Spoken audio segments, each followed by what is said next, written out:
Eto mga kababayan, eto naman ang panoorin natin. Si Sara pa rin.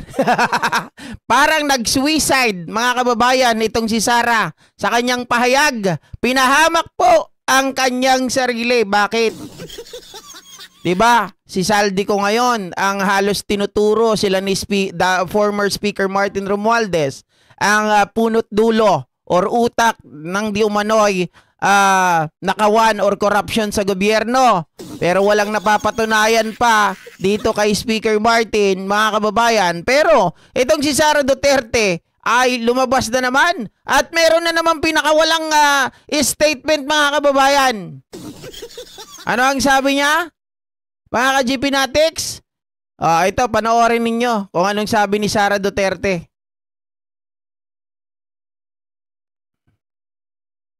Nasaan ka na? Nawala.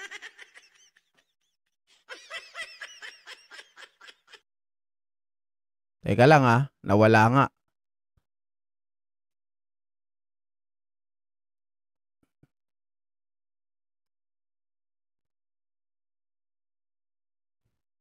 Saglit guys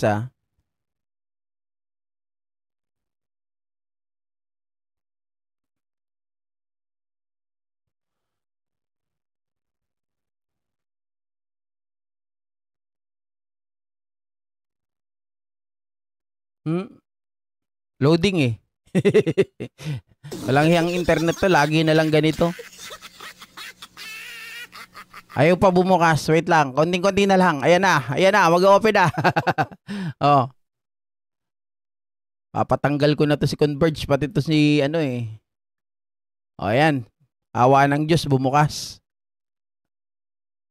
Kung talagang seryoso ang ombudsman ayan sa pag-iimbestiga, imbestigahan nila yung laptop corruption scandal ng Department of Education. Nandoon si Saldico. At alam ko yun dahil gumawa kami ng sarili naming investigation sa loob ng Department of Education noong ako ay Department of Education Secretary. Okay mga kababayan, okay. Stop muna natin teka lang. Nag-imbestiga pala daw sila nung siya po ang Education Secretary pa. Okay? Nung siya po ay Education Secretary pa sa makatuwid, bakit mo lang ngayon mo lang inilalabas na itong si Saldico, mga kababayan, ay dawit pala dyan sa overpriced ng laptop. Okay, sa pagkakaalam ko kasi yung laptop na yan ay nagkakahalaga, mga kababayan, ng ito ay 39,000 na laptops, no? Na nagkakahalaga ng 2.4 billion noong 2021.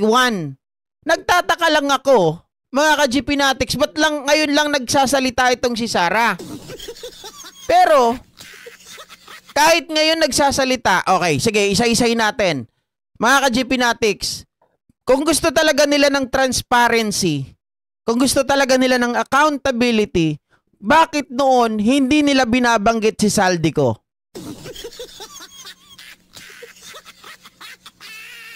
Okay, bakit hindi po nila binabanggit si Saldico? Ganito yan, mga kababayan. Dahil lumalabas ngayon, okay, yung pahayag ni former Speaker Martin Romualdez that he is not the one who chose Saldico, mga kababayan, bilang chairman ng appropriation, dahil ito daw ay coalition. And Saldico is more on Duterte ally, more on Duterte lucky. Okay? So ibig sabihin, mga kababayan, originated talaga. Tama yung sinabi nung kakilala ko. Originated talaga yan. Si Saldico na Duterte kasama nila Ungab. Bakit di mo pinangalanan? Alam nyo pala, nag-imbestiga kayo ng sarili nyo. 'Di ba? Pero ang ngayon na nadadawit dahil naglabas na ang ombudsman, mga kababayan, ng finality na kung saan po ang talagang nadiin dito ay itong si dating DepEd Secretary Chief Briones, 'di ba? Siya, yung matanda, kilala nyo 'yon? Siya yung nakasuhan ng graft falsification ng over 2.4 billion laptop deal. Oh, pero si Saldico, mga kababayan, ngayon lang napapangalanan. Oh. Bakit? Kasi nga lalabas pa rin ang punot dulo na itong si Saldico, mga kababayan, ay tuta ng tatay niya. At dahil ngayon na sinabi niya na si Saldico ay may kinalaman doon, inilaglag niya na po, mga kababayan, kaya sabi ko ay talaga namang parang suicidal yung ginawa na pag-amin ngayon ni Sara Duterte. Na kapag kakampi mo, pinagtatakpan mo. Okay, during that time na siya po ay DepEd Secretary, nagkaroon sila ng investigasyon. Pero anong ginawa? Nalaman nila ni sa Saldico, pero hindi po ipinakulong, hindi kinasuhan kasi alay ng tatay. So kapag dito, pag Duterte, alam na natin, kapag Duterte alay, wala pong makukulong. Walang, pag nakita sa investigasyon, ay sige, bayaan mo na yan. Paligtasin na natin yan. At ito po, statement na ito ay nagko-corroborate ngayon doon sa pahayag nitong si former Speaker Martin, mga kababayan, na si Saldico ay talagang more on Duterte alay, Duterte lucky. So ngayon, sila ngayon ang nadidiin dito. Kasi nga, hindi pala kayo patas. Pag Duterte alay, pinapaligtas ninyo. Noon, etong si Saldico ay nakita nyo na may kinalaman dito sa overpricing na 2.4 billion laptop deal. Pero hindi man lang kayo nagsumbong. Hindi nyo man lang ito pinaalam sa ombudsman. O siguro pinaalam sa ombudsman, sabi nyo kay Martires, oy, Mr. Martires, si Briones lang ang kasuhan mo ha. Huwag mong kakasuhan si Saldico. Tapos nung si Saldico ay nadikit na kay Speaker Martin Romualdez at hindi na kayo nabibigyan ng gusto ninyo, ayun na, nagsimula na ang delubyo, kinalaban na rin itong si Saldico. Kaya ngayon, di ba naalala nyo, nagsalita siya, 2 tao lang ang namumuno at umahawak ng pera ng Pilipinas, si Saldico at si Speaker, sabi niya si Tambaloslos, sabi niya ganon. Ang gusto natin i-point out dito, wala pong hustisya kapag kakampi nila. Pag naging kalaban na nila, sa kanila ilalabas yung baho. Okay? Ganun po yun, mga kababayan. May I just say na merong confidential funds na pumunta doon sa paghahanap ng ebidensya sa investigasyon. Ano po naging involvement ni Saldico sa laptop? SunWest ang contractor ng laptop doon sa DepEd. Next question. SunWest. Alam na alam nila. Mga kababayan, GP confirm. Confirm yan Duterte at co-in-check na naman. Co-in-check. Pwede kasi nyo, ABS-CBN. So bakit, wait lang, di pa ako tapos pala. So bakit specific yung pag-iimbestiga? Bakit hindi iniimbestigahan lahat ng corruption scandal? Bakit kinokontrol yung kwento sa... Ang lakas niya ngayon magtanong, no? Na bakit daw kinokontrol at yung pag-iimbestiga ay hindi daw kumpleto. Mga kababayan, kayo nga kumpleto yung imbestigahan ninyo, pero yung report ninyo hindi kasama. Bakit natin nasabi, mga kababayan? Bakit natin nasabi na hindi kasama si Saldico sa report nila?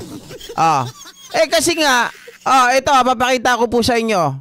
Para meron tayo ditong ebidensya.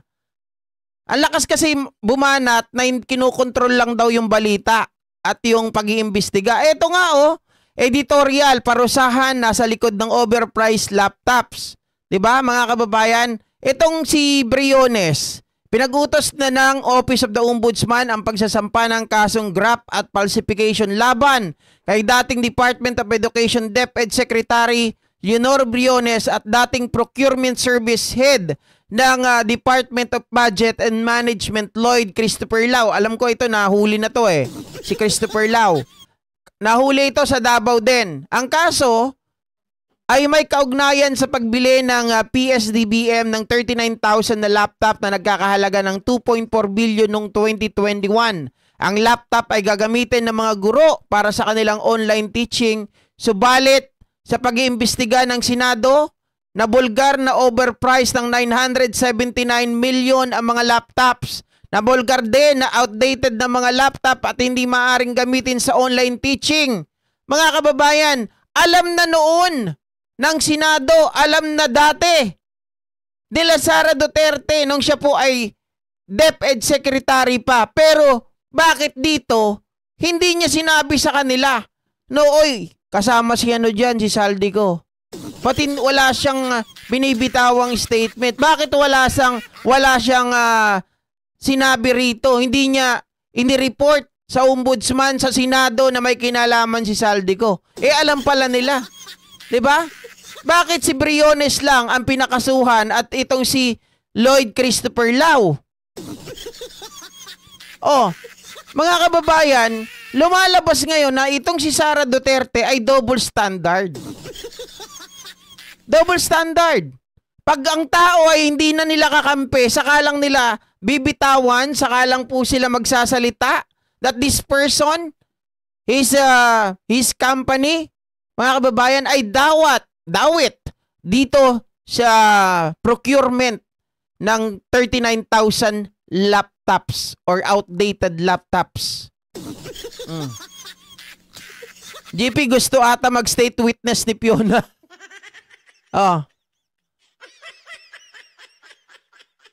Yes, Pinglak Samana. Ardayan, CSMR.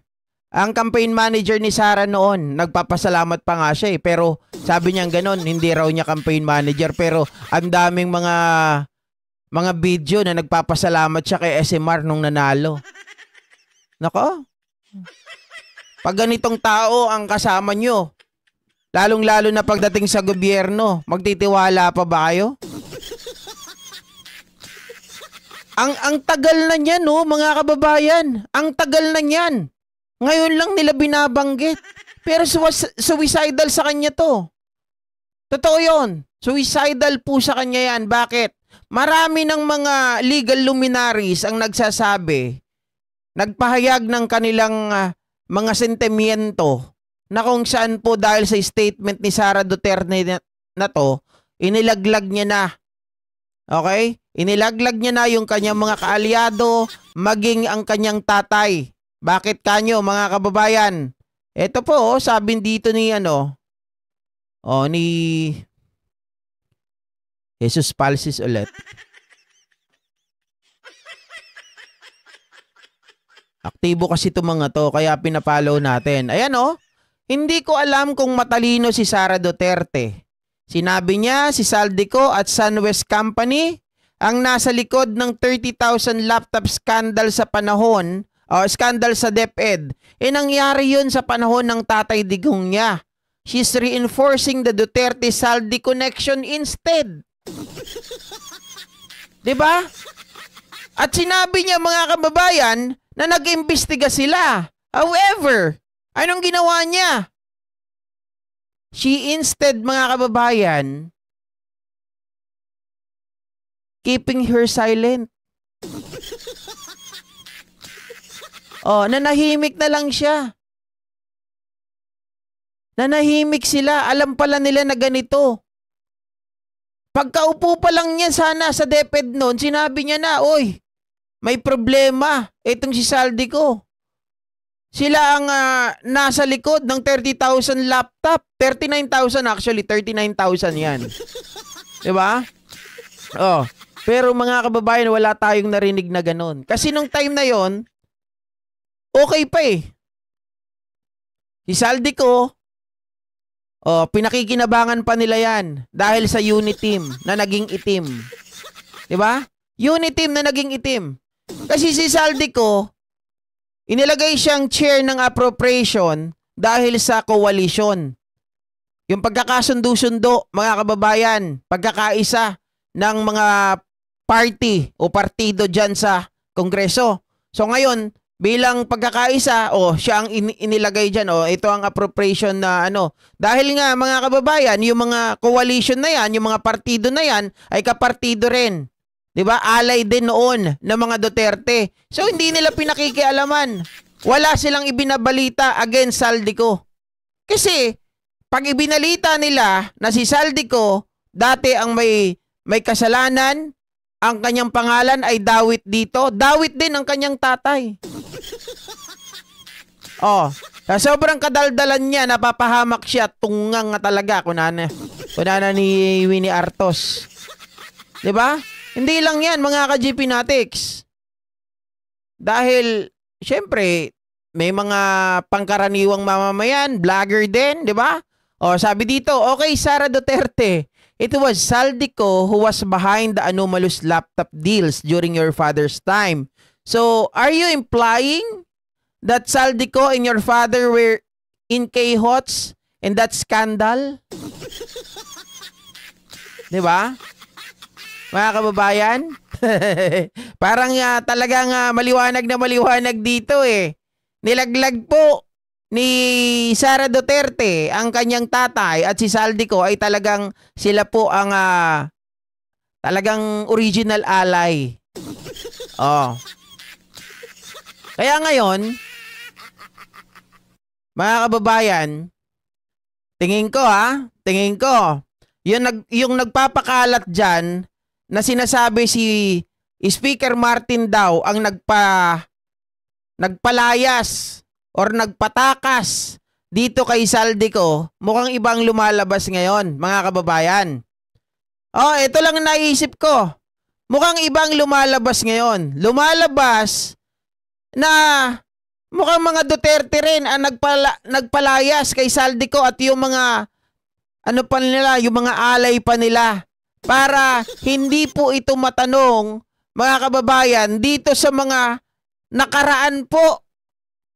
Hindi lang yung panahon ni Pangulong Bongbong Marcos, panahon pa ng mga Duterte na sila din po ang may kinalaman, lalong-lalo na yung kanila pong SunWest company na yan, na marami palang mga procurement na mga nakuha, na ibigay.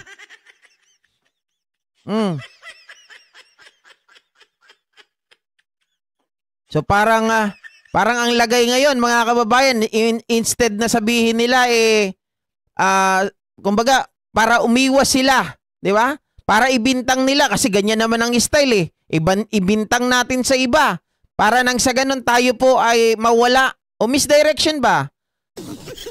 Misdirection yung ginagawa nila. Ang problema, mga kababayan, sa sobrang kadaldalan, gusto lagi bida. Dahil sobrang gusto maging bida, ayan, sa bunganga ng gagaling. Sa bunganga ng gagaling, mga ka-GP Natics, yung ibabato laban sa kanila. Imbis na magagamit nila ito, nagagamit pa laban sa kanila ngayon.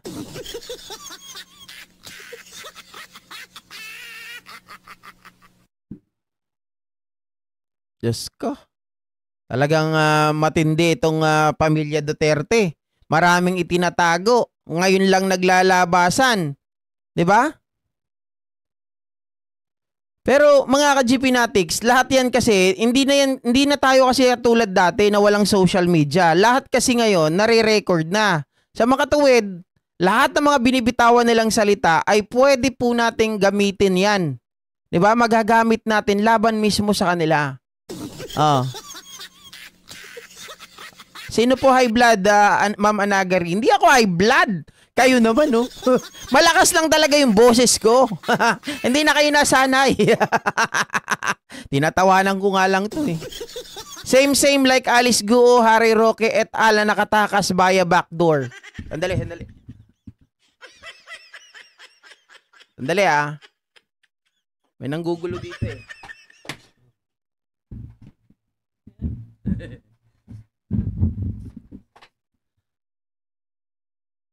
Ayun, nahuli ko rin yung ipis.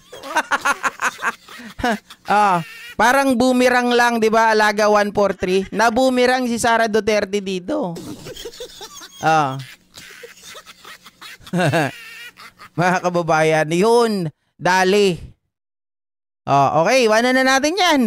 Alatang-alata na, talagang ayun na nga po, mga ka-GP Natics, dahil hindi sila kahit anong pag-iingat ninyo, lalabas at lalabas ang totoo. Kala nila, banatan natin si Saldico. Andaldal. Yung binabanatan nyo, nagbumerang sa inyo. Yung pala kayo ang nagpoprotekta. Di ba? Totoo yun. Prinotektahan pala ni Sara Duterte at ang mga Duterte at ang mga kaalyado nila, itong si Saldico noon. Sabi nung iba, hindi namin na-gets GP. Ganito, ulitin ko ha. Mga kababayan, nagkaroon po ng problema, di ba? Naging issue yung 39,000 laptops na yan worth 2.4 billion. Ngayon, nagpa-imbestiga raw itong si Sara Duterte. Nung nagpa-imbestiga siya, along the way, during the investigation, they found out na itong si Saldico is part of that anomaly, yung kanyang company na SunWest. Pero mga ka-GP Natics, wala tayong nalaman doon. Ngayon lang natin nalaman. 'Di ba? Tapos umaangal si Sara Duterte, yung investigasyon daw ngayon ay parang pinipigilan na lumabas lahat ng mga impormasyon.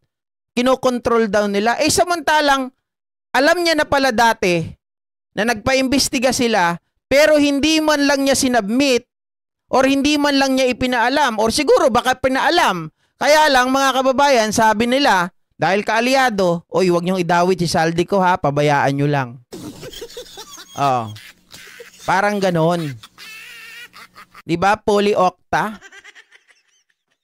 Shoutout po sa inyo dyan sa Kuwait ha. Gets ko na si Sara nag-business sa sarili niya na noon pa, alam na niya. Meron mo kasi nagtatanong dito.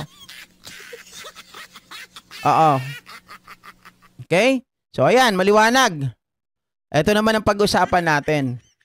Mga kababayan, ito pala